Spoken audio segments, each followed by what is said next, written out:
What's up, everybody? Welcome back to the Early Read. Week 6 college football is here, and I'm joined today by Justin McIllece at McIllece Sports on Twitter. He's here today to recap some Week 5, talk some Week 6. We got conference play really picking up here, and I think this is a bit of almost like a blip in the coverage from last week. Obviously, you have Georgia-Bama in the game of the year for sure. And then next week, obviously, is the fateful October 12th. So a little bit of an interlude in between, but there are some really intriguing games. And I think some interesting tests for a handful of teams that we're going to get into with Justin. Justin, thanks for joining the show, man. How's it going? I'm doing great. Thanks for having me on, Reed. I'm really excited to talk about all these games. Week 5 was amazing. I think we all know that. Anyone who was watching, Week 5 was tremendous. What's fun about weeks like Week 6 is like sometimes they're a little under the radar, but there's no such thing as a bad college football week. And so with weeks like this is usually when you see some of the really surprising things happen that you maybe don't expect heading into it. So a lot to touch on, a lot to be excited about.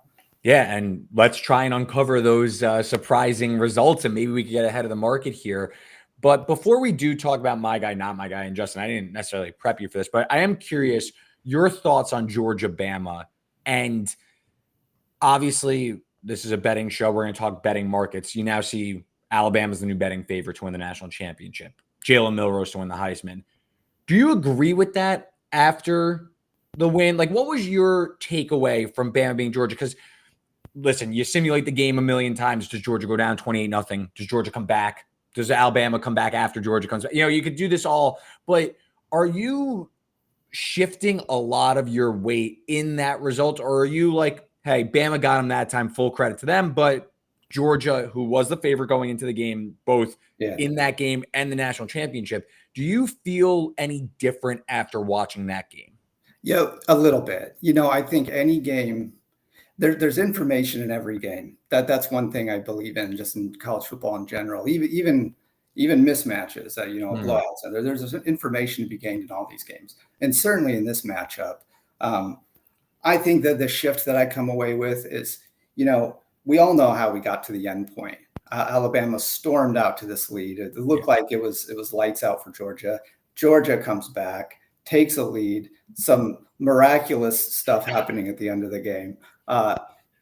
Some phenomenal receiving, some back-to-back touchdown plays, all kinds of exciting stuff.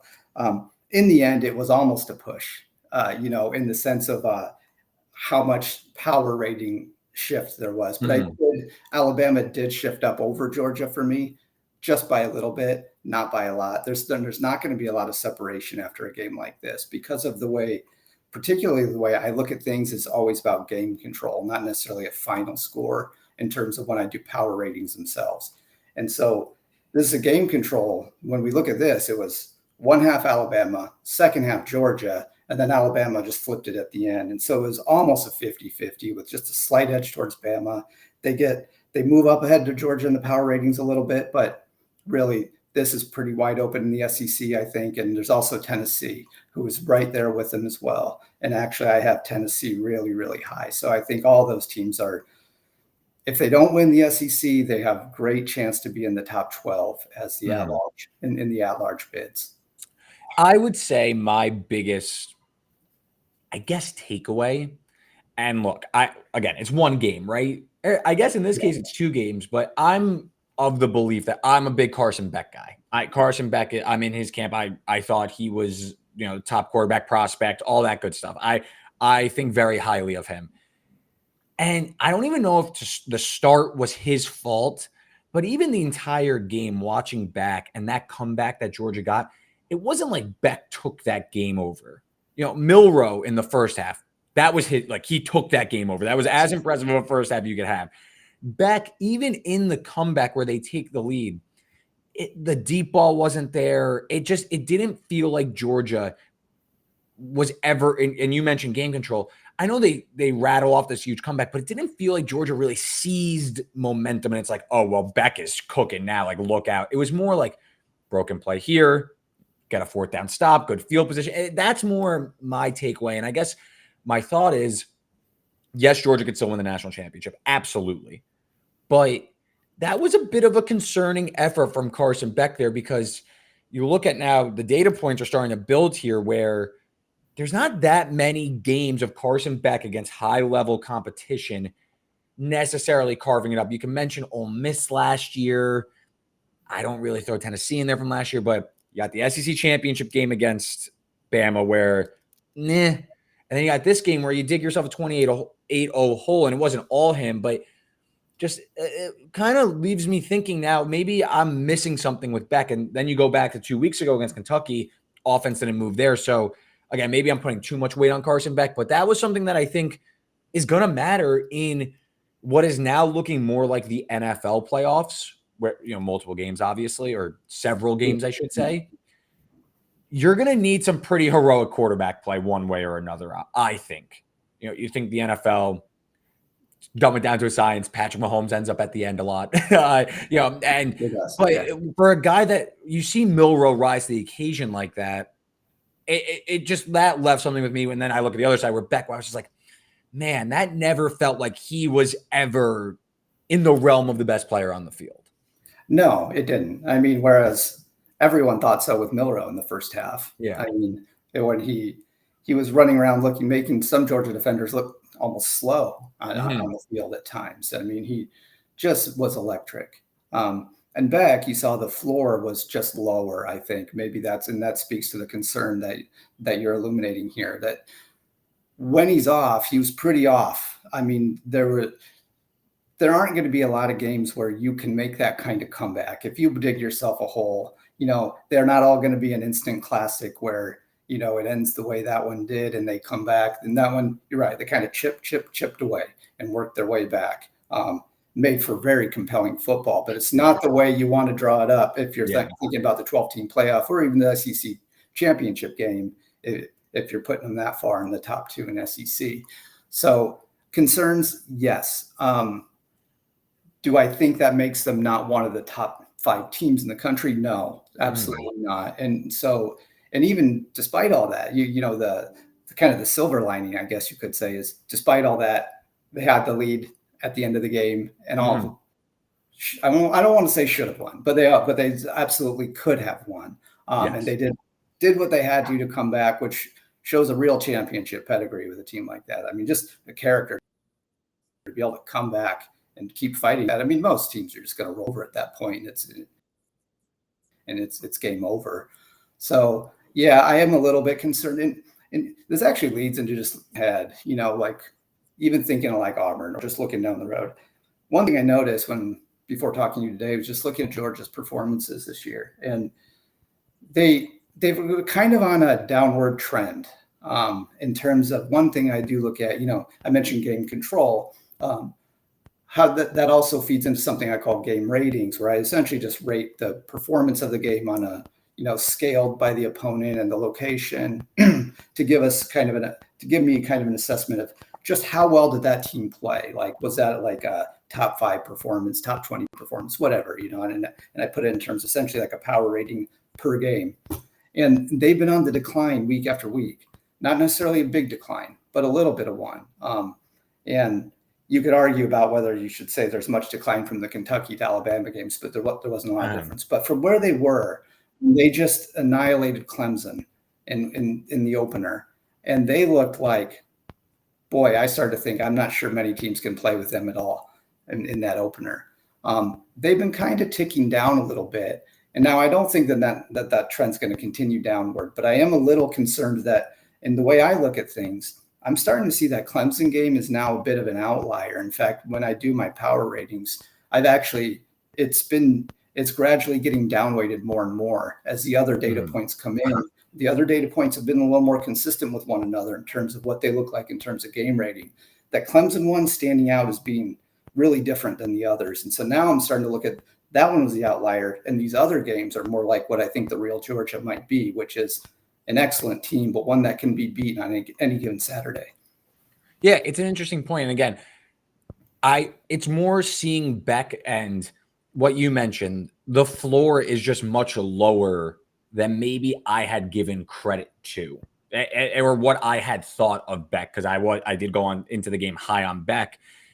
Now I see that result, and I'm just like, man, that it was tough to unsee, of course. And again, he wasn't the reason why they fell down so fast. The ETN fumble, negative game script, all that. But all night, it didn't look like he was on the deep passes. And also, I think Georgia, and I mentioned this in my podcast last week, that I thought Georgia had an ability to take the top off Alabama. And I'm going to spin this into Alabama in a second. But to me, Georgia leaned a little too much into, we're going to push the ball down the field and test the secondary. There was nothing underneath for the Dogs in this game. It was all downfield shots, which I think if they maybe eased in, even when they fell behind, if they eased into the game, because I believe it was their first touchdown drive was like 10 plays, 65 yards, like a 6-minute drive, something like that, like more methodical. It wasn't big play.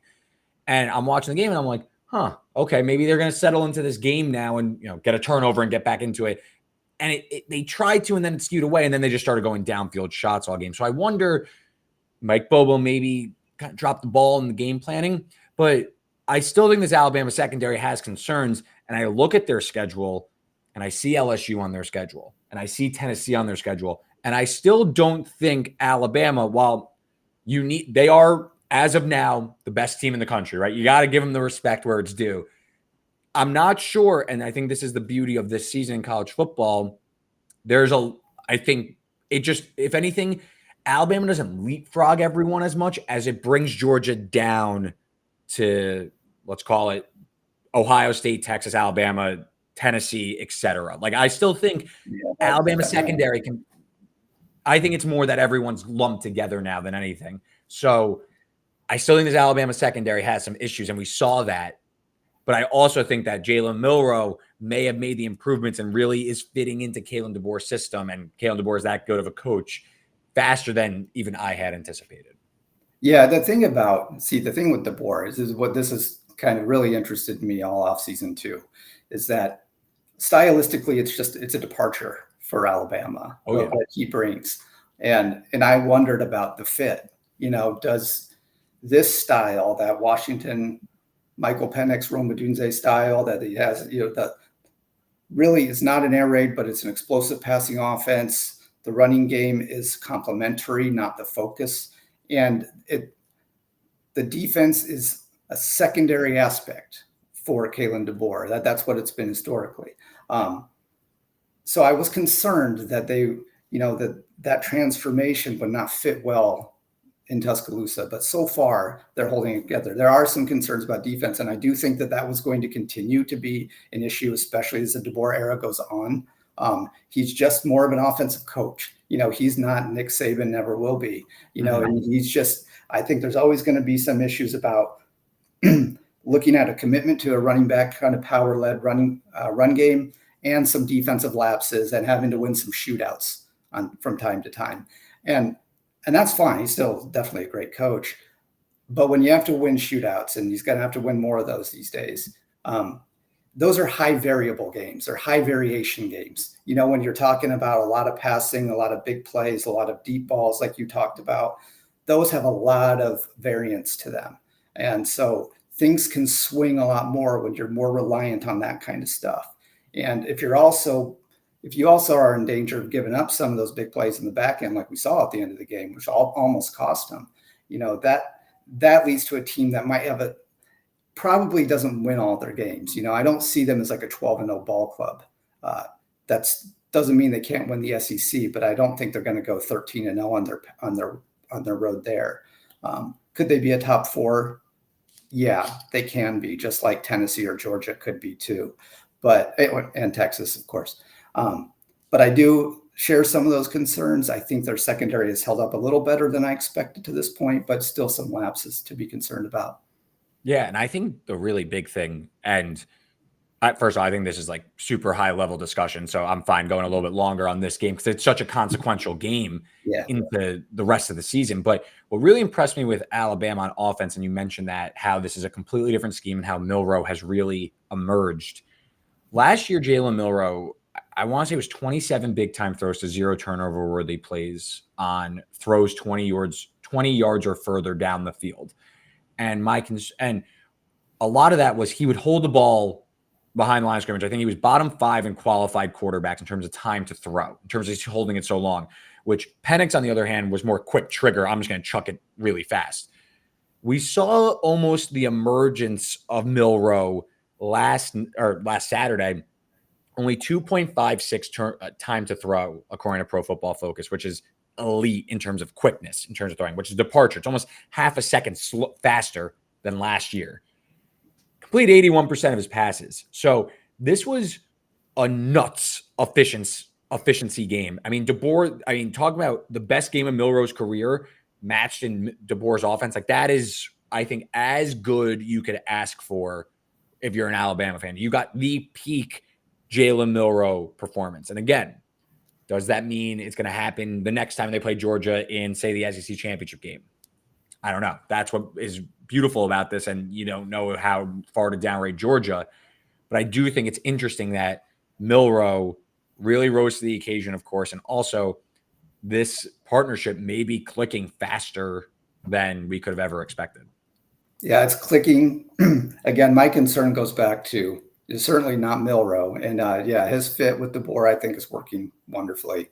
My concern with Alabama offensively is, can they run it when they need to, and it's not Milroe running around, running away from everybody. Yeah, and there's going to be some games where they're going to need to do that. And like salt the game away almost. Like, can you get the death march drive? Can you salt the game away? And also, can you, how do I say this?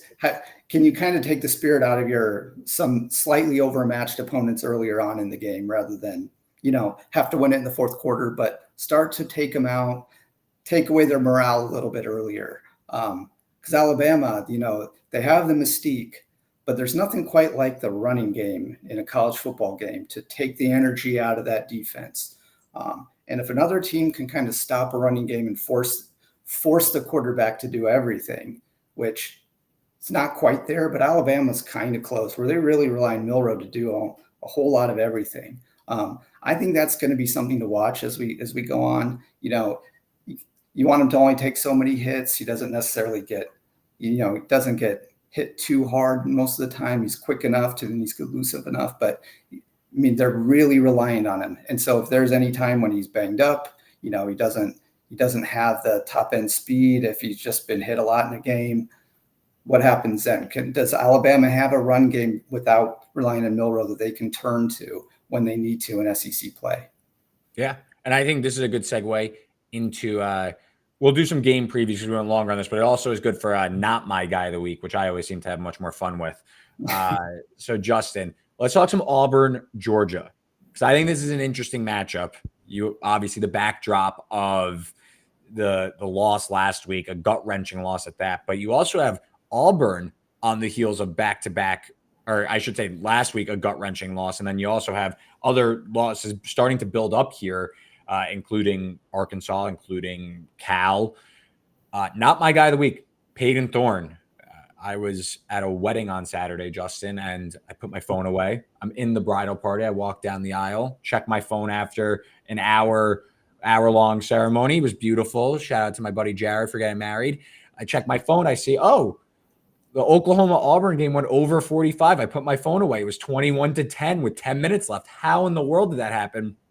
I end up like, whatever, forget about it. Check again yesterday while I'm doing my work, catching up on what had happened. I didn't realize Peyton Thorne threw a pick six with 4 minutes left, trying to ice the game. And then they proceed to go for it, and Oklahoma kicks a field goal to send it over 45. So not my guy of the week, Peyton Thorne. And now, though, this is now 2 games. You look at Auburn, post-game win expectancy, 93%, 75% the last 2 games. So this is a team that could be far, far better and looking at this game a lot differently. Instead, you got them entering Athens here as a 24.5-point underdog against Georgia. Justin, any thought? Like, is this – you could look at it from 2 lenses, right? Auburn's better than expectation, and the defense is held up, and the offense, if they could just avoid the turnovers, is fine. They're moving the ball just fine. It's the turnovers that are killing them. Or is it Georgia gets off the mat and absolutely squashed an opponent? Because last year, Auburn, obviously at home at Jordan-Hare, a little different, gave Georgia probably one of their bigger scares of the season outside the Bama loss. So how do you see this one? Yeah, I mean, the one thing I wrote down about this game before we talk today: turnovers, three times. Underline it. -11, right? Tied with Temple for last in the country. -11 in turnover margin. And this is the thing. My feeling about turnovers is turnovers are not bad luck. Turnovers are largely skill. Now, there is luck involved in turnovers. There's luck when it comes to, bad bounces on fumbles. Do you have a bad fumble recovery rate? Are you recovering less than 50% of the fumbles? That's pretty kind of in the luck realm. But Auburn likes to throw interceptions, and interceptions is more of a skill game. There's a luck component there too with batted balls and things of that nature, but this is not like a bad luck situation. And so for me, I don't discount this turnover margin with Auburn. I bake that right into the power rating. I don't think that they're like better than they look, because if it wasn't for all those turnovers, even if they'd only cut them in half, they might have won some more games, kind of thing. Certainly against Oklahoma, they could have won. Instead, I think it's part of that quarterback room. And it's both of them. It's Hank Brown too. They're both throwing interceptions, and it doesn't matter who they're rolling out there at quarterback. And you're absolutely right, Reed. I mean, they can put yards up. Their yards per attempt are actually really good. Both quarterbacks. They can pile up some offense, but they can't keep it going. They can't get out of their own way. They can't avoid that catastrophic mistake.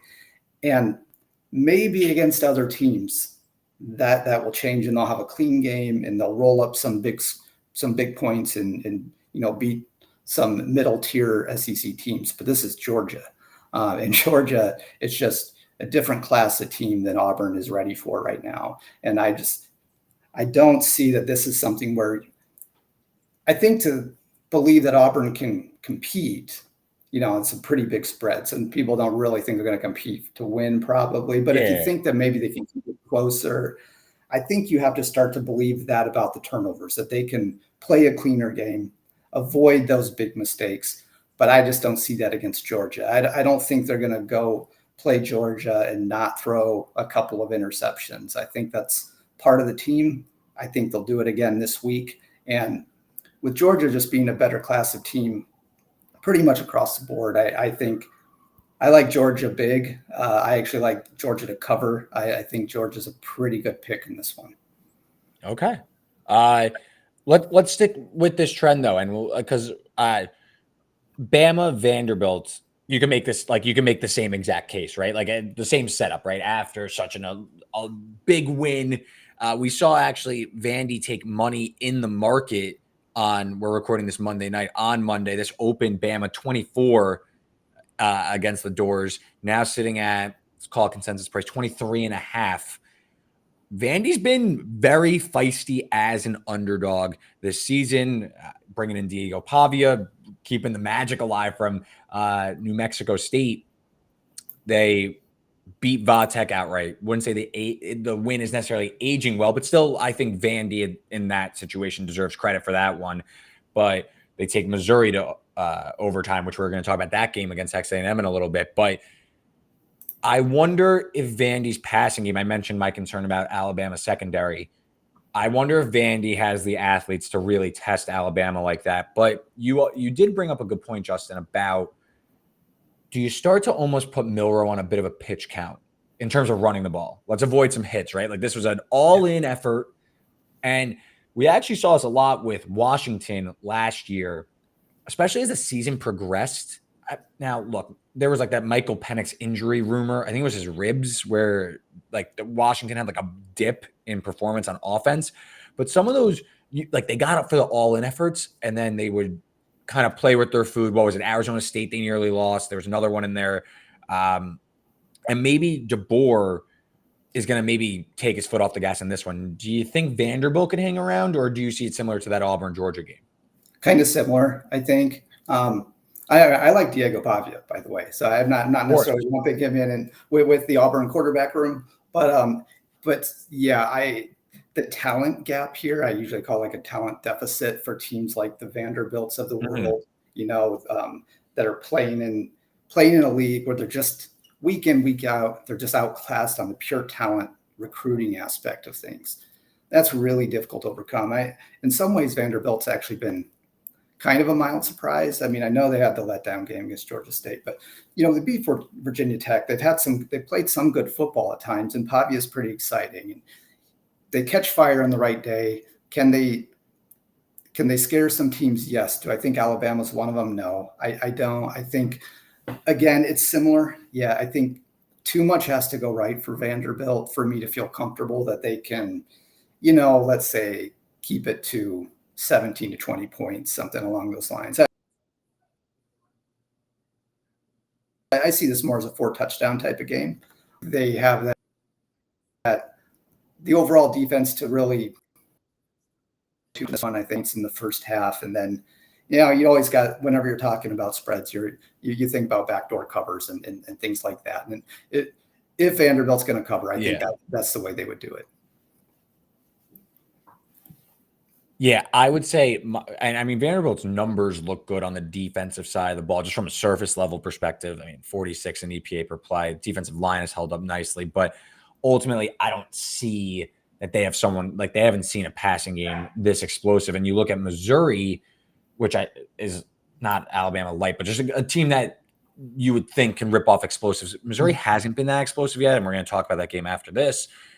Just not sure if Vanderbilt goes down 3 touchdowns early, I don't know if they have the ability to fight back as much as maybe another team you'd like getting that many points. But I'm not necessarily laying it with Bama, but it's a tough one to step in front of, especially with some money coming in, and now it's inside of 24. Let's talk about the Missouri-Texas A&M game, Justin, because I think that one, among the most interesting ones on the slate that I will surely be watching. It's in the noon window. Missouri hasn't shown much, and I think that there's 2 lines of thoughts in this game. It's Missouri is playing a bit of possum, and they haven't had to show anything. They slow start against BC. They had the defensive score for the Eagles. Missouri gets on track. They win comfortably, don't cover. Vandy, take them lightly, goes to overtime. They escape with a win. Is that Missouri not showing much and they're taking it easy? Or is it Missouri has a fundamental issue among some changes in the coaching staff and maybe some, let's call it, roster fatigue of sorts, almost, with some of the returning production and the lack of injection of some higher end talent? Possible. Or so I guess to me now they face an A&M team that I think is in a pretty tough spot. You look at their schedule so far this year, they've had quarterback injury, they've had physical tolls, they had the emotional game against Notre Dame, they had the road game against Florida that I think had a lot of eyeballs on it with Marcel Reed coming in, neutral site against Arkansas, a close game. We don't know who's going to play quarterback this week, but I think that no matter who plays, I actually think Reed might give him more upside instead of a one shoulder Connor Wegman. But I think that this A&M team has a defined ceiling on offense, and it's probably in like the mid to low 20s against like defensive with a pulse. So part of me likes Missouri with the points because I think that they might be the better team here, and I just think A&M might be on fumes. The other part of me likes the under because I do have some explosive play concerns for Missouri, and maybe this game is just destined to be in that like low 20s type thing score line. How do you see it? Yeah, this one's really interesting to me because I think this is one where I think the last I saw was the A&M by a point. Does that look right to you? 1.5, 2. So inside of 3, small favorite. Small favorite. So for me, it's on the wrong side. So this is a one where I definitely have Missouri as a pretty solid favorite. And for one thing I think could be happening here is I wonder if there's recent form, there's also recency bias. And I wonder if just this game that they had last week where they struggled, Missouri, if that's in people's minds a little bit. When I look at their season overall, I actually see it's maybe not blowing the doors off people, but fairly consistent in terms of how well they performed overall in terms of game control, game rating, these metrics that I look at, except for last week. And then last week they kind of stumbled a bit, they got through it. They got their win. It wasn't pretty. It was their worst game of the year in terms of performance metrics, certainly. And And so I'm more inclined to discount that one a little bit and look at the overall and put a little bit more weight on what led up to it in earlier weeks. And even like the BC game, BC is a pretty good team, and so this is to win to beat Boston College that's not bad, to play a team like Boston College, to play a team like that pretty well is not bad. Even if you struggle against a team like that, it's still pretty good. So I think that Missouri should be favored. I actually would have Missouri favored by 6-7 points in this one. A&M, I feel like they've also been inconsistent. I mean, they haven't been all that good. They struggled against Arkansas. It took a takeaway in the final couple minutes to snuff out that final drive with Taylor Green last week. Mm-hmm.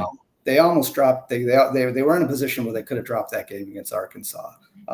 So Missouri, I think overall more complete team. I think Missouri has the edges are in the passing game on both sides, both coverage, pass rush on one end, and also the passing offense on the other. I think is probably better, more explosive than maybe what they've shown so far. I do like A&M's ability to run the football better than Missouri's overall, but I think overall there's more edges for Missouri.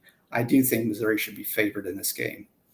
I make Missouri a very small favorite, about 1 point favorite, so a little bit less than you, but I just think situationally this sets up really nice for them coming off the bye. And I mentioned A&M's, let's call it,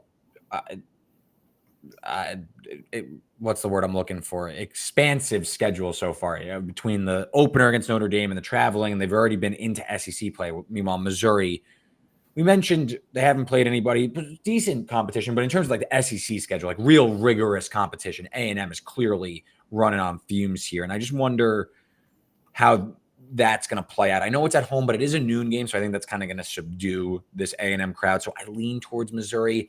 Haven't gone to the window yet. If a 3 pops, I will bet Missouri. We'll see if there's any interest in Texas A&M in that one. Spot definitely screams Missouri. I also lean towards the under there.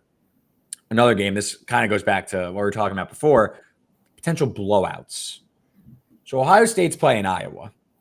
And Iowa, I know the offense looks a little bit nicer this year relative to prior years. And Caleb Johnson is a hell of a running back. But this feels like one that's setting up for an Ohio State just blow the doors off of Iowa. I think Iowa is really up against it in terms of moving the ball offensively against a really stout Ohio State defense.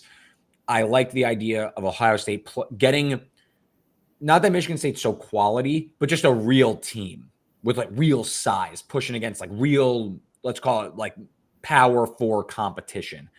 Now they get Iowa, who is a sturdy defense, but I struggle to think that this Iowa defense that hasn't played really any elite offense like Ohio State has the capability of. They played against Iowa State, and we saw Iowa State hit them for a few explosives that flipped the game. Ohio State could do that at least once a drive, I think. So maybe there's some concern that Ohio State doesn't want to show much ahead of the Oregon game.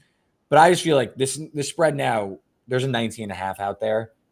I think Ohio State could waltz to this game and win pretty comfortably by 3 touchdowns. I just struggle to see Iowa keeping up. And I almost get a sense of the Clemson-Georgia game script where Iowa is running into a brick wall.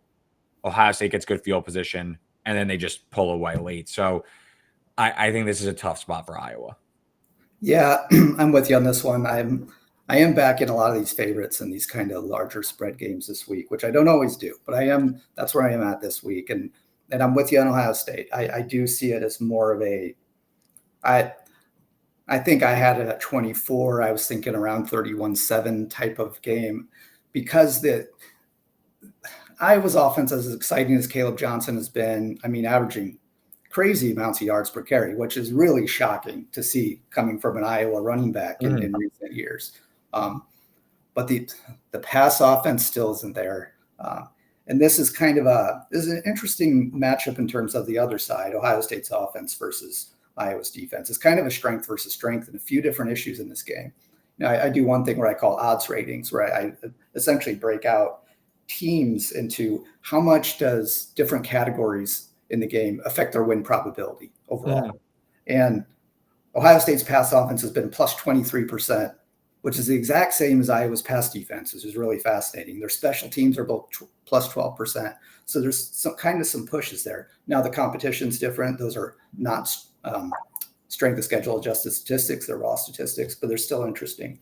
But the issue is Iowa's pass offense, their odds ratings for pass offense are just abysmal. And you're going up against, Ohio State's secondary hasn't been lights out. I think they're better than maybe what they've shown at times. I think Ohio State hasn't had to lean on them to control games at this point. They've been able to do it just through explosive passing and things like that. But when it comes down to it, Ohio State has a rush D this year that I think is really stout. I don't think Caleb Johnson's going to be hitting that 5-6 yards per carry this week, like he's been regularly doing that and beyond in other games. That means they have to start throwing. And against Ohio State, you have to keep up. We've all seen what this team can do, how many points they can put up in a hurry. So Iowa trying to keep up with Ohio State, that means they have to start throwing the football at some point in the first half. They can't just give it to Caleb Johnson all day. And as soon as they start putting it up in the air, they're putting themselves up at risk for, sack fumbles, pick sixes, all these kinds of game-changing plays that Iowa is going to have a really hard time not committing those kinds of turnovers in this. I think in this first half, I think in this game, they're going to really struggle to hang with Ohio State. The one way Iowa can do it is the Iowa formula, which is if they can grind it down and turn it into an ugly game, hopefully Ohio State stumbles into some penalties. There's an ugly special teams play or something along those lines that gives Iowa hope and kind of makes the game drag out a little bit longer. But overall, I don't think they can compete for four quarters with Ohio State. So again, there is a strength and schedule gap here, or difference, as Iowa has played a fairly difficult schedule relative to what Ohio State has played, which is a bunch of nothing. But what really stands out to me is that how is Iowa going to get into 3rd and 2 or 3rd and manageable, let's just say, for an Iowa offense that can't really throw the forward pass? Early down EPA per play so far this season, Ohio State 2nd, Iowa 57th. So Iowa, they're going to be up against it. They're 88th and 3rd and 4th down success rate, only picking up successful plays on 41% of their plays. Ohio State, they're 7th on the defense side of the ball. So to me, I know Iowa has an elite defense, but I just struggle to see them keeping up against they haven't shown much where you could argue they're at worst, a top 5 offense in the country at worst. This feels like one where, like you mentioned, Justin, how are they avoiding that really bad turnover, or how are they not setting up Ohio State at their own 40 where they can rip off a quick one? And then are they just going to run the ball? No, you're going to have to go to Cade McNamara, who's probably going to throw an interception. Team is still 97th in net EPA per play. Ohio State 9th. So I know it's Oregon on deck, so maybe you don't want to show much, but this number's pricing that in a lot, in my opinion. I agree with you. I'm 24 here, so I like Ohio State at home also. I think they could really gang up on Iowa here and take care of business. So I like the Buckeyes as well. Good stuff there. Before we move on to a handful of games, I want to bounce off Justin. Before we get out of here, let me tell you about our sponsor for today's show, and that's Rithmm. Rithmm is an AI-generated sports betting modeling app. You hear all about generating point spreads, generating over-unders. Rithmm does that all for you. With hundreds of different apps, 100 different inputs, and a sleek new app, Rithmm lets you in on the sports betting action. Rithmm has AI-generated insights that give you winning right at your fingertips, and it lets you build your own models like my pressure run rate, which is hitting over-unders at over 65% this season. To sign up, use the promo code in the podcast description below and get started with Rithmm today. All right, Justin, let's talk a few games. And one that is super interesting, in my opinion, is UNLV Syracuse. Yes. Last week, everyone was talking about UNLV, not for what was on the field, but obviously because of the NIL deal. I didn't think there was a huge drop-off between Haj Malik Williams and Matthew Slocum. It might have been an upgrade, actually, getting rid of him. Now they host Syracuse, though, and I actually think this is kind of insane point spread. They close inside of 3 against Fresno State, and yeah, they blow the doors off of them. Full credit there. You're telling me, though, Syracuse is that much worse than Fresno State, that they're catching 6? I think I have a pretty good beat on Syracuse, betting on some of their games, watching all their games pretty much outside of last week. It's a team I want as an underdog where Kyle McCord could keep me in the game, but it's not one where I necessarily want them to blow a team out and exceed expectation. I like them when they're a pick against Georgia Tech at home, or they're catching 6 points against UNLV, not where they need to blow out a Stanford or something like that, or even Ohio. So, I mean, with McCord and this passing game that's top 20 in EPA per play, this is far and away the best team that UNLV has seen this season. And I just don't know if I trust them to get margin on point spread I make inside of 3. I make this 2. And you can make a very good case that Syracuse on a neutral field is actually the more talented team and probably and arguably the better team. So am I way off here and I'm not upgrading UNLV enough with Malik Williams, or are you seeing this how I am? I'm seeing the opposite on this one. Okay. Can I do not my guy here? Is let's that do it, please? Yeah. Bring it in. We skipped over it. So if you could leave these in, let's do it. Matt Sluka was the obvious choice, right? And I'm going to do Matt Sluka for not the reasons everyone assumes, which is the whole NIL thing and leaving the team, but because Malik Williams actually led to their best game rating of the year when he came in and played last week, and just like you said, blowing the doors off Fresno. They played far and away better in terms of overall game ratings with Malik Williams last week than they had all year, and that includes a trip to Lawrence, beating Kansas, the games like that. I love UNLV. I would love UNLV this week. I like Malik Williams a lot. I think he's taking over, playing even better than Sluka was. And so I actually like UNLV in this one. I think they could win by potentially a couple of touchdowns. Market agrees with you. Market's going your way. I just think that this is a big jump for UNLV, in my opinion. This is Syracuse defense, top 40 in havoc. I wonder how UNLV handles that quick week. It's been a lot going on there.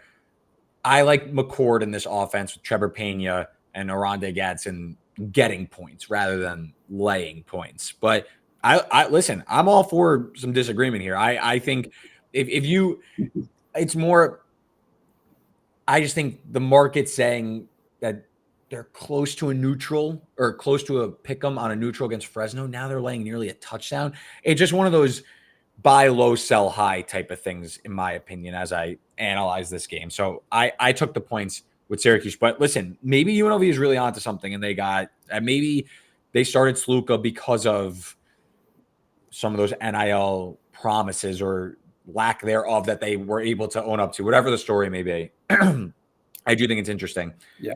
Let's go back to the SEC, though.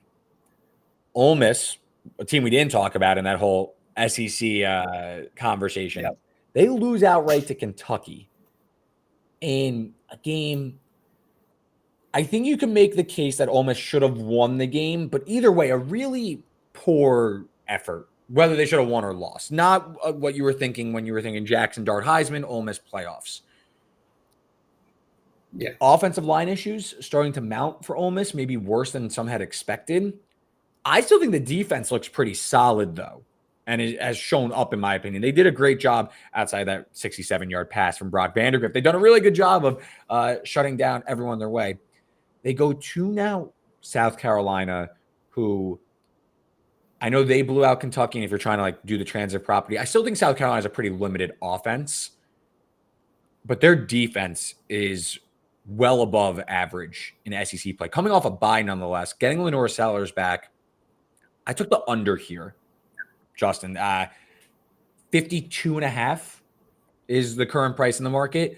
I just think, I don't know. I know Ole Miss, there could be the bounce back factor. Maybe this offense gets on track. But if that's the case, I actually think they put together a real complete effort and they suffocate a limited South Carolina defense.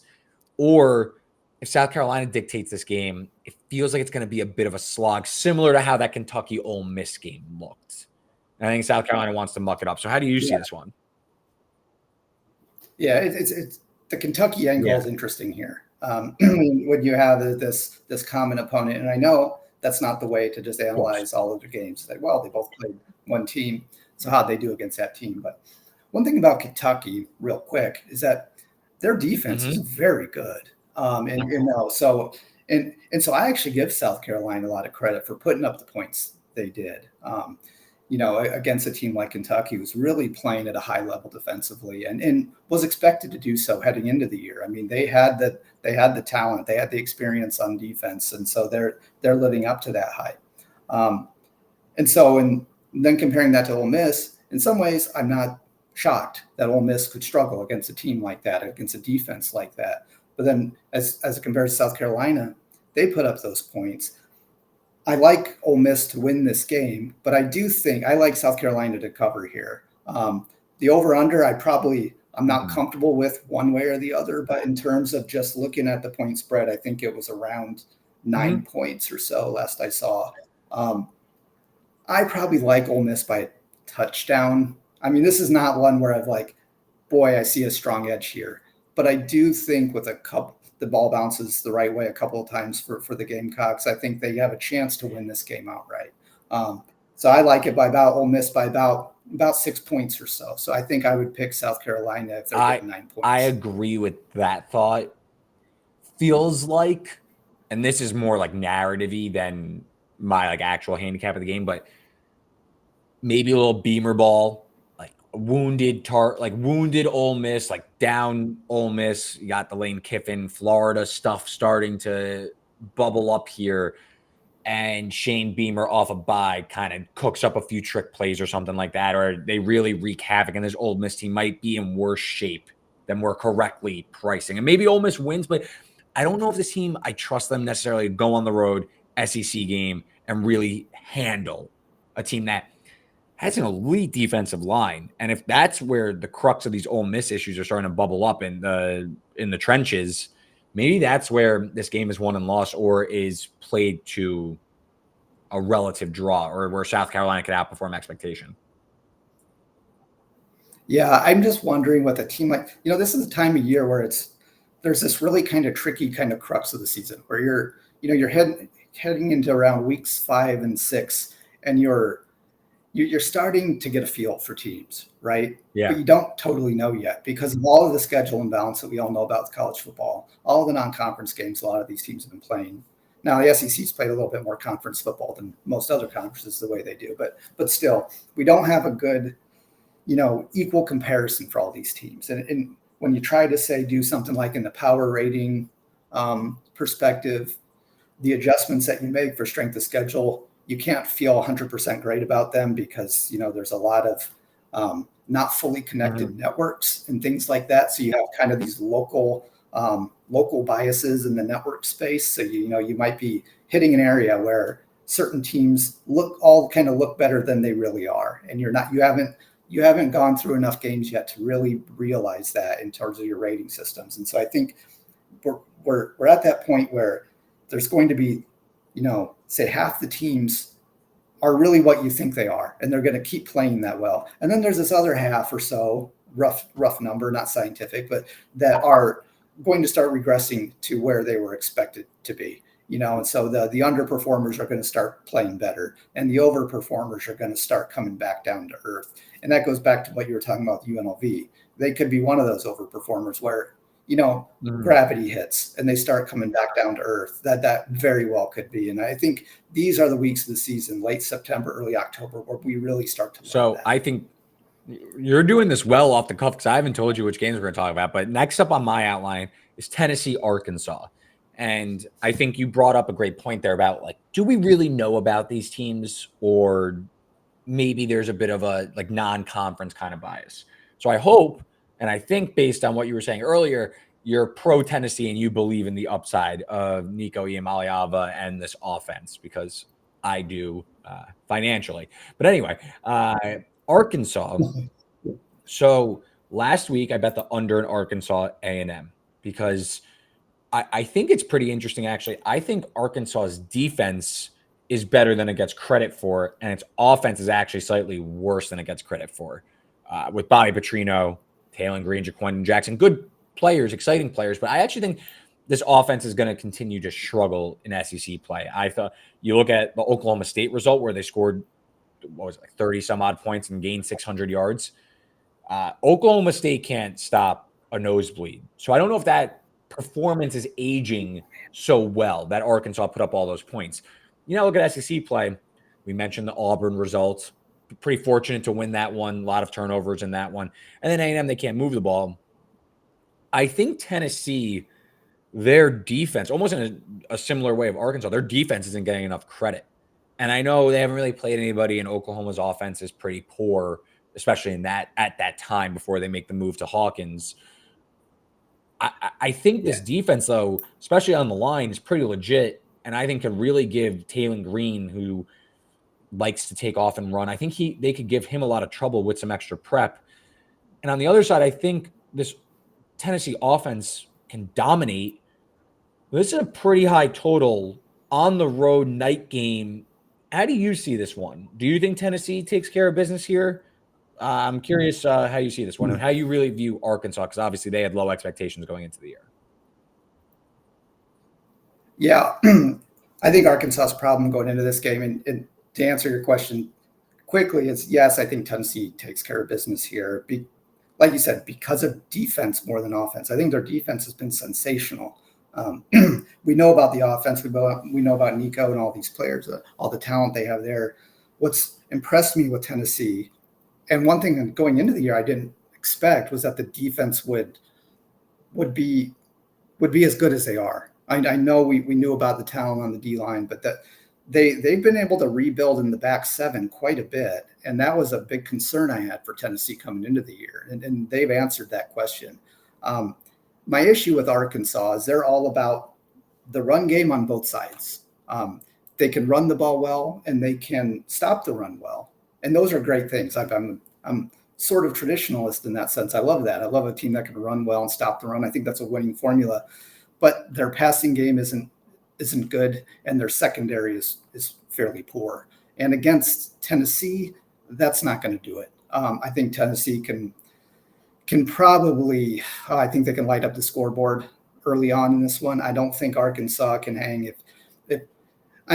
The way Arkansas can hang is if Tennessee is really, because Tennessee does like to run the football, and then if they just want to commit to the running game, and Arkansas can grind that down and turn the game into kind of a shorter number of possessions kind of game, that's a good formula for an underdog to limit the number of possessions and to reduce the variability of the game. But ultimately, when Tennessee needs to throw it, I think they're going to hit big, and they're going to hit often. And it won't matter if they only throw it 25 to 30 times. I think they're going to put up enough yards and points on those plays that it won't even matter if Arkansas slows the run game down too much. I like Tennessee pretty big in this one. I took the under in this game, and it sounds counterintuitive at 60.5. I just don't know how many points Arkansas is scoring here. And part of me thinks we saw Josh Heupel take his foot off the gas against Oklahoma. I know maybe there's some history there, but Tennessee could win 38-20. This goes under 60.5. Arkansas's offensive line has really started. You're starting to see the cracks come up here. 12 sacks allowed. That's 103rd in the country. 33 tackles for loss allowed. 110th in the country. They're 81st in EPA per pass. So even in a negative game script, maybe there's some turnovers here, but I think Tennessee and even Arkansas, they're sneaky under teams because, again, I think their defense is not getting enough credit relative to their offense. Like, these teams are thought of as like fast pace up and down the field, and Tennessee sure can. But I do think actually the under is my preferred play. It's not for the faint-hearted, but we saw money come in on Tennessee's under 2 weeks ago against Oklahoma. Offensive line questions still linger. We'll see how they look out of the bye week. But on the road, I think I like under here. Again, it's a high total. Tennessee could put up 40 points, and this game could still go under if they win routinely. Yeah, that's a high total. I think because Arkansas does have some ability to run the football, and they can stop the run some. They can grind down a few of Tennessee's possessions and force some 3-and-outs or 6-and-outs or whatever. Force some punts. I think an under on that makes sense. I didn't think about that one in terms of over and under, but I think if the OU is coming in at 60, I'm looking at this. I'd be probably more in the realm of, a 35-13 kind of roughly 21 to 24 point spread with Arkansas, maybe putting up about 14 or so. I think that still gets you in the under territory. I think that's a good pick. Yeah, no, I agree. And another game, a lot of SEC games I'm talking about, but UCF travels to Florida, in-state showdown. UCF obviously gets their doors blown off by Colorado last week. Florida comes off a bye. UCF actually took money. They are now a small favorite, total of 62. Justin, do you think we see a renewed effort from Florida out of their bye week, or is this circling the drain and UCF actually, who early in the game was moving the ball and then it kind of got away from them late, but everyone's been able to score on Florida? Does UCF get off the schneid here and they take care of business? I lean towards UCF here. I want to say, these are two teams I'll put in the I don't trust category. I don't feel good about anything I'm about to say about either of them, put it that way. But with UCF, this time of the year is, again, when I talk about outliers and downweights, this is the time of year when I start to see them emerge in the data, start to look at a team's performance throughout the year. And that Colorado game for UCF just it was a little bit bizarre. Colorado, if they can catch fire, if they get going, they can be hard to stop. I think that that's going to be a low point for UCF this year. I think it's when we look back a year from now, and when we look at their season performances, we'll see, boy, what happened in that Colorado game? That one doesn't make much sense in their larger body of work. And so that's where my mind is on this one. In Florida, I actually thought Florida could be a better team coming into this year than expectation, but they just cannot perform a quarter, let alone game day. So I just don't trust Florida at this point in the season. I like UCF run game. I know it's easy to say forget about the Colorado game, but I'm kind of saying forget about the Colorado game. I think UCF can come out running the football, win this game, and get back on track for them to then head back into their Big 12 conference play. Look, UCF, you lose by 27. You obviously should have lost the game, and I'm not saying they should have won. First drive of the game, KJ Jefferson gets picked off in the end zone. They end up -3 in the turnover battle. That's typically what I'd like to play on. Obviously, it's not evergreen, but team -3 in turnovers, game spirals away from them. Also, like UCF, I wouldn't say is like the best team you'd want in a negative game script with KJ Jefferson, but ultimately, I just think this Florida defense is that poor. And you look at the state of the two teams and where this is at. And again, maybe I'm pulling a little bit too far from the actual game breakdown, but I do like UCF in the game. I would bet them at a small money line price. But I think where this is, like, isn't this the game where Billy Napier gets fired after the bye week, lose to an in-state rival or in-state foe that you think of as a little brother almost, but like, and then on the other side, like Gus Malzahn, you're trying to build up your program. This is almost like a slight competitor in terms of recruiting. In-state, again, big brother. Isn't this the game that UCF really gets up for?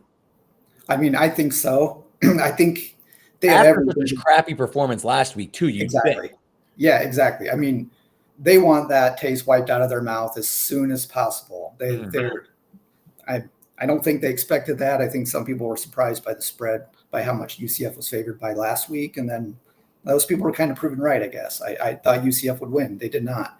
And they were not even close. I mean, the differential from the spread to the final was pretty massive there. And so I think they're going to come out fired up. Now, I don't make predictions based on emotional aspects. I think that's impossible to do. Yeah. You can never figure out a team's inspiration or motivation or energy levels, or, if there's a flu bug going through the roster you don't know about. I mean, there's all these things you can never know. But what we do know is, like what you said, with that -3 with some weird things, I think that was an unusual game, not a throwaway. It knocks them down in power, but it doesn't knock them out. And so, and again, if you just look at matchups, if you want to think about, take the spread or the line as given, and you want to say, well, do I want to go on one side or the other? Then maybe you start thinking about matchups. And the matchup is really bad for Florida here. I mean, UCF's run game matches up against that Florida defensive weakness, which is stopping the run. They can't stop that running game. I don't think they can do it for 2 quarters, let alone 4 quarters. And so, yeah. And Malzahn, I think he'll put up a lot of points this week. I like UCF. Yeah, I think they could win by double digits in this one.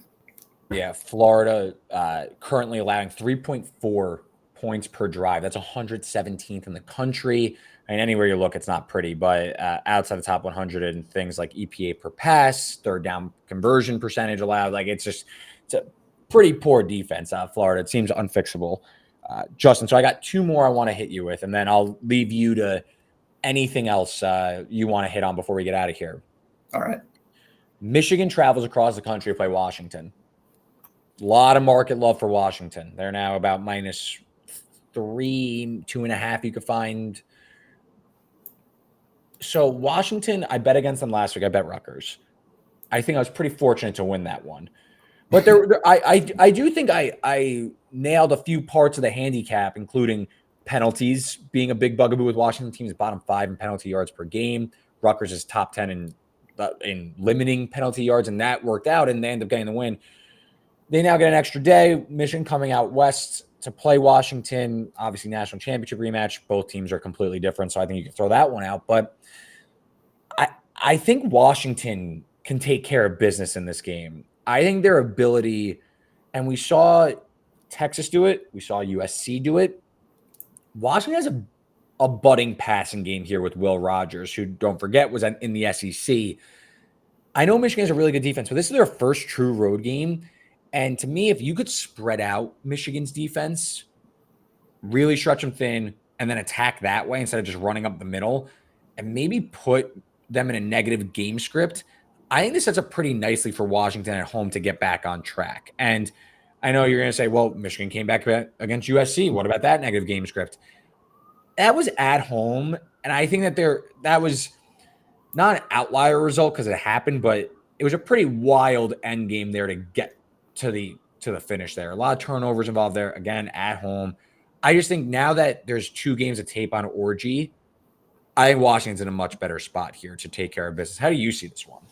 So this is interesting. I think that the interesting thing about Michigan with Sharon Moore and with Harbaugh before is if they can run the football, they will continue to run the football all night long, every play. They will not throw the ball if they don't have to.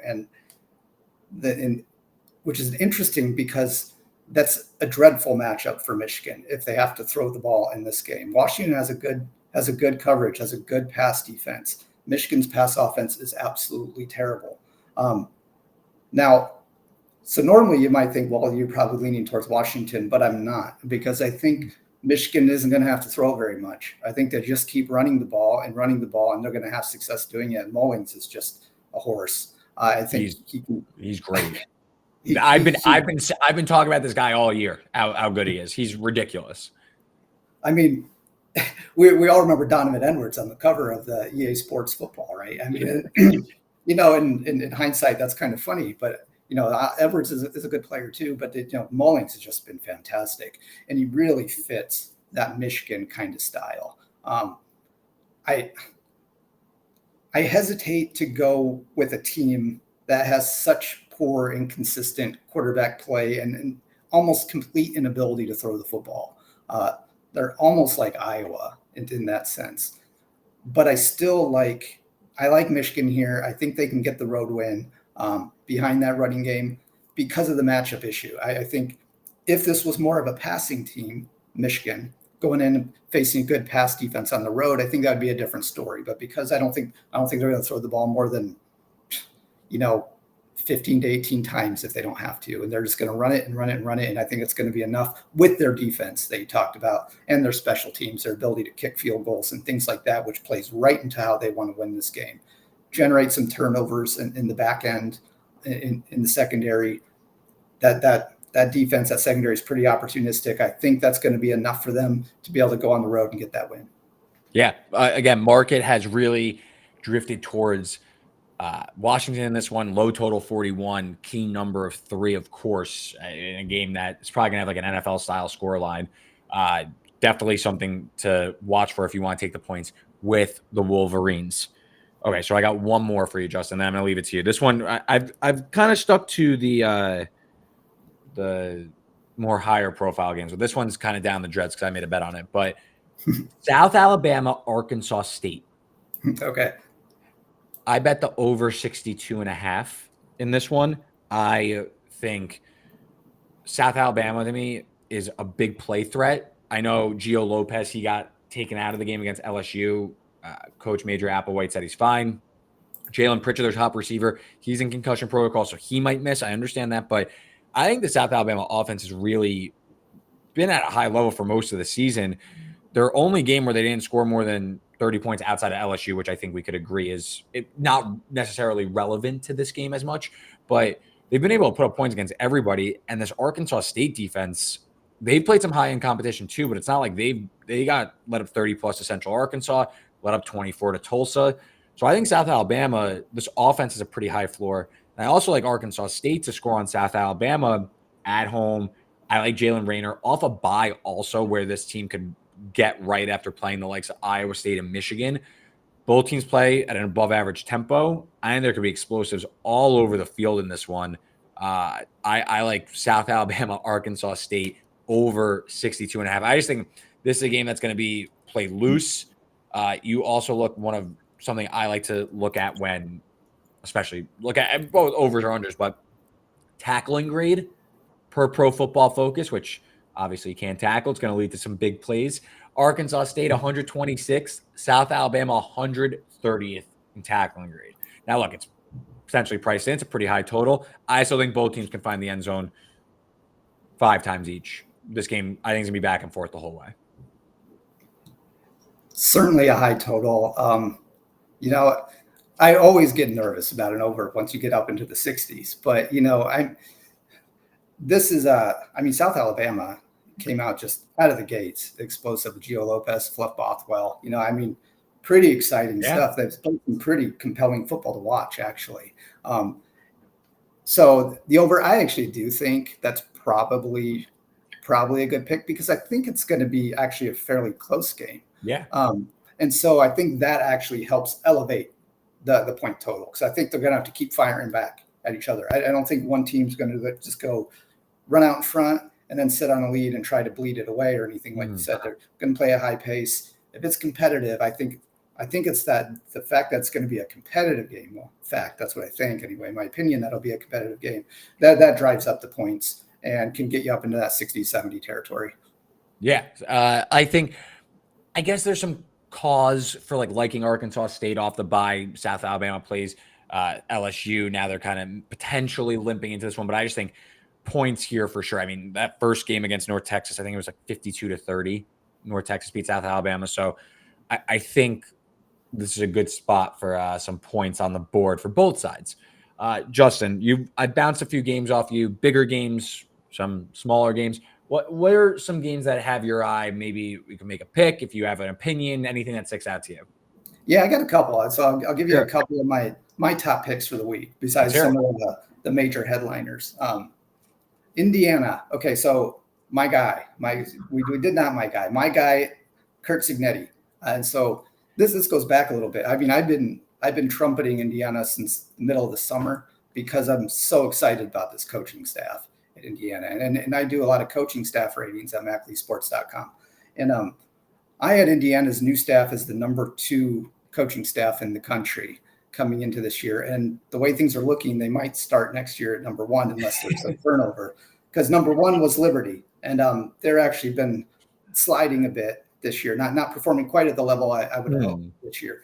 So anyway, very excited. And their transfer portal, it's like in my college football preview, the college football atlas that I produce every year, I wrote about Indiana that they're like the 2024 Indiana Hoosiers are like a competent form of the 2023 Colorado Buffaloes that they brought in.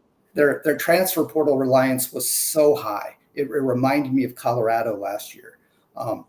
But the difference is Curt Cignetti is turning that into a winning blueprint, whereas Coach Prime wasn't able to do that in his first year.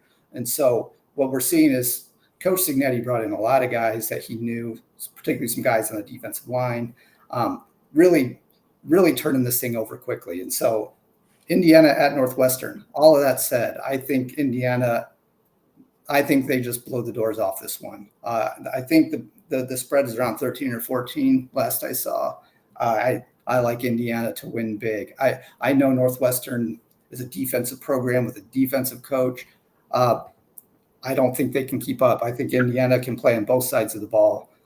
Yeah, Maryland, they had a little bit of trouble putting away Maryland. I think Maryland's actually a little better than people think. And that game will actually age pretty well as the year goes on. So, yeah, I like Indiana to win big.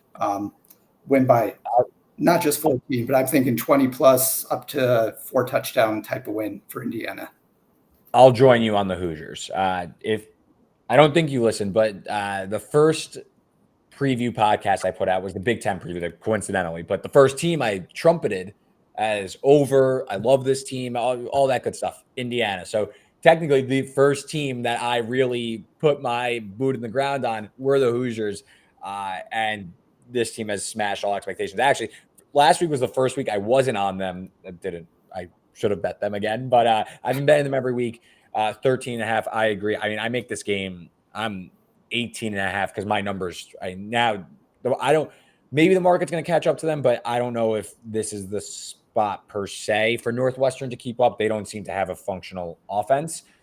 Weird going on the road like that with that like satellite stadium, but like I agree with you 100%. So IU, and also Cignetti likes, like we've seen that he keeps foot on pedal, which you kind of need if you're trying to cover a big spread. Like you need them to not just like get up, they need to step on their throat, which Cignetti has kind of implemented that. And you called it like Colorado. I call it a group of 5, a 2023 group of 5 all-star team. That's what Cignetti built here, which is pretty good for some of the competition they've been playing. We'll see how it holds up with the rest of the roster. But what else you got? Yeah, and my other one, you already picked one from my little side list earlier. We talked about one earlier, but another one, Clemson-Florida State. Okay.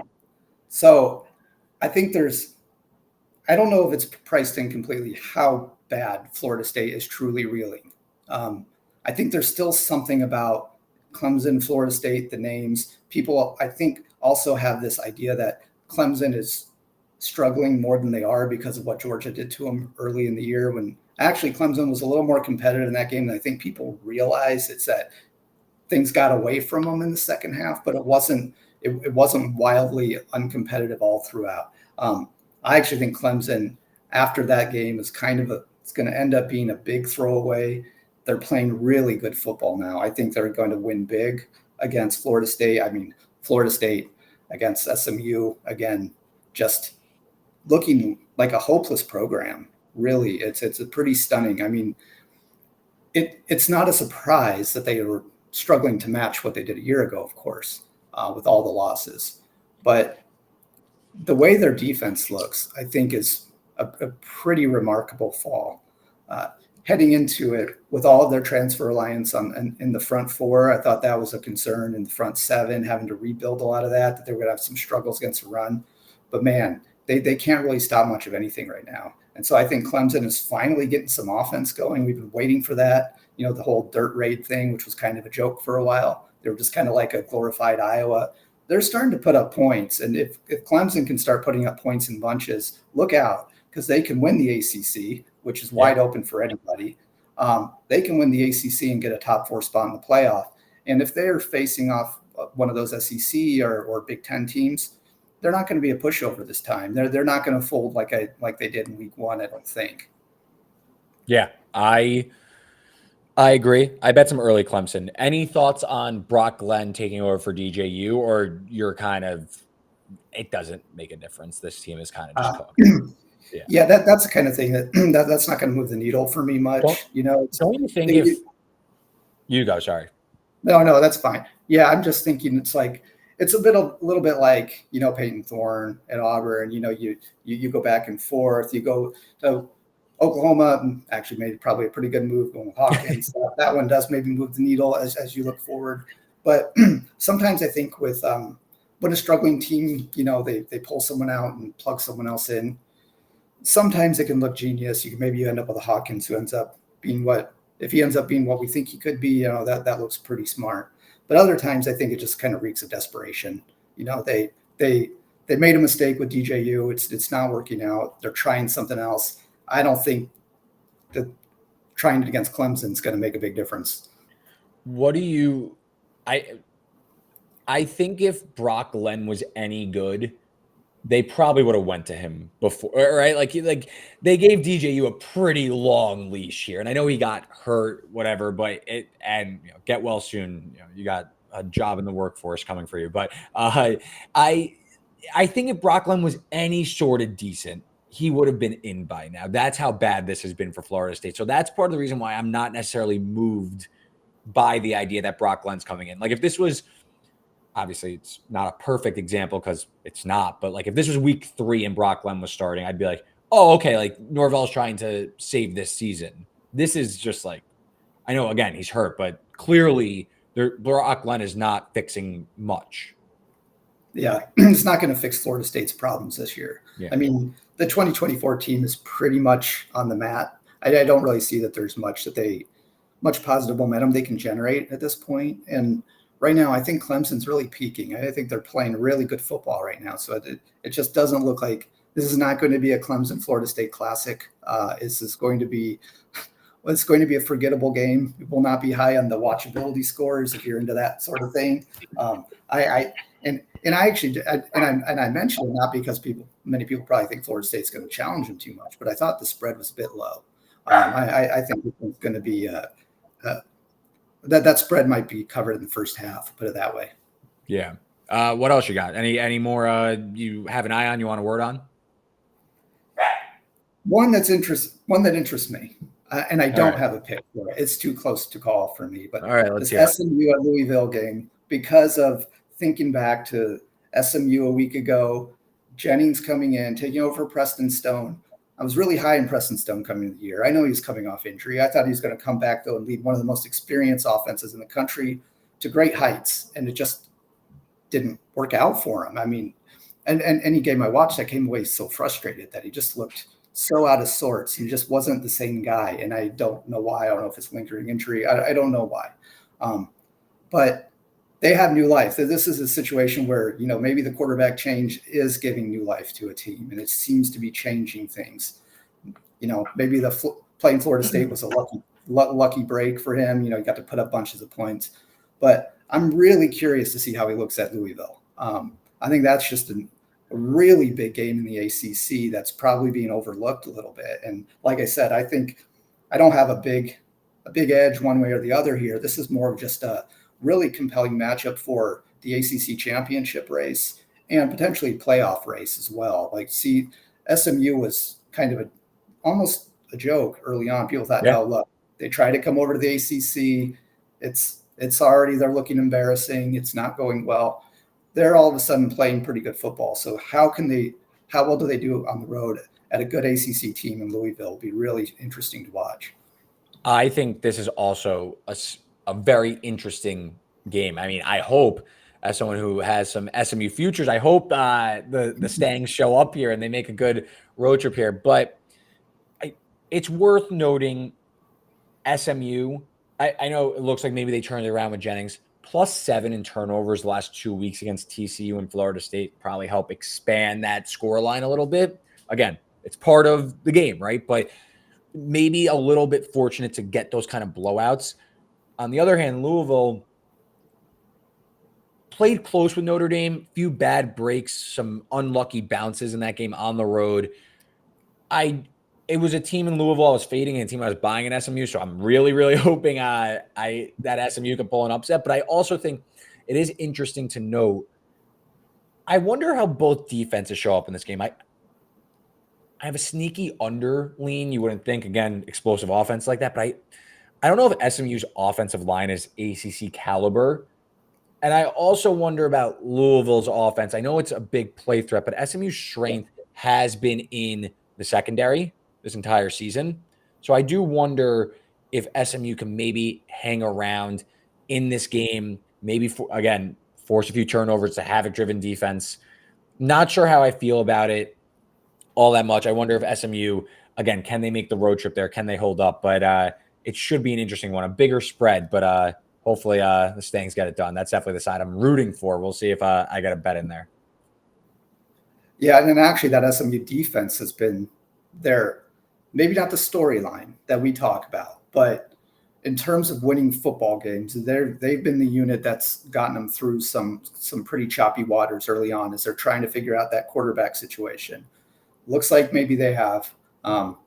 Interestingly, I'm kind of with you in terms of I picked SMU to have a pretty good year and picked Louisville to be a little bit lower than most. So I have an extra interest. I'm like, well, can SMU can they pull this off? Can they pull off the upset? I'm interested to see that. But either way, whatever happens, I think it's going to be a good football game.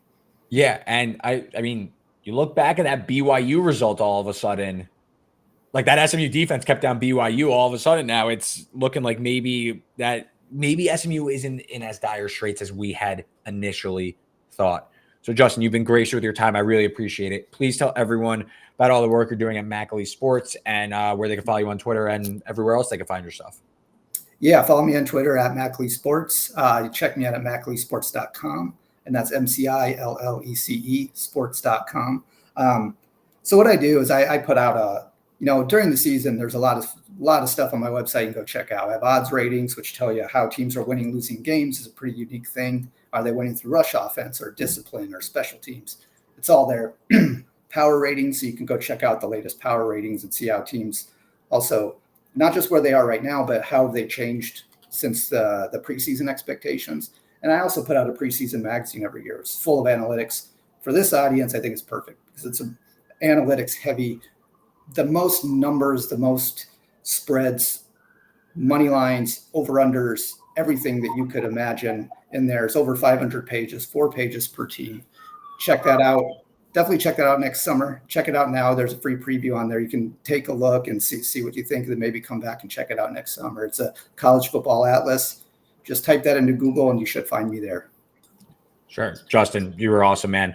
For me, just to recap some of the best bets, I'm joining Justin on IU minus 13.5, UCF money line minus 130, Ohio State minus 19.5. What else we got? Tennessee under 60.5, Arkansas State over 62.5, and Ole Miss under. I got 51.5. So market's against me, but I think they're going to struggle there. So there's best bets for me. You can find all of them from the early read this season in the Google sheet in the podcast description below, as well as sign up link for our sponsor Rithmm. You can follow me on betstamp at RW33 for all the plays in real time. Justin, I appreciate the time, man. Enjoy the games this weekend. We'll see if we get any chaotic results in what seems to be a calm and tame college football weekend, but we already know that that's not the case. We already know there's going to be some chaos in store. Thanks again. Going to have you on again soon. All right. Thanks so much for having me on. It's been great.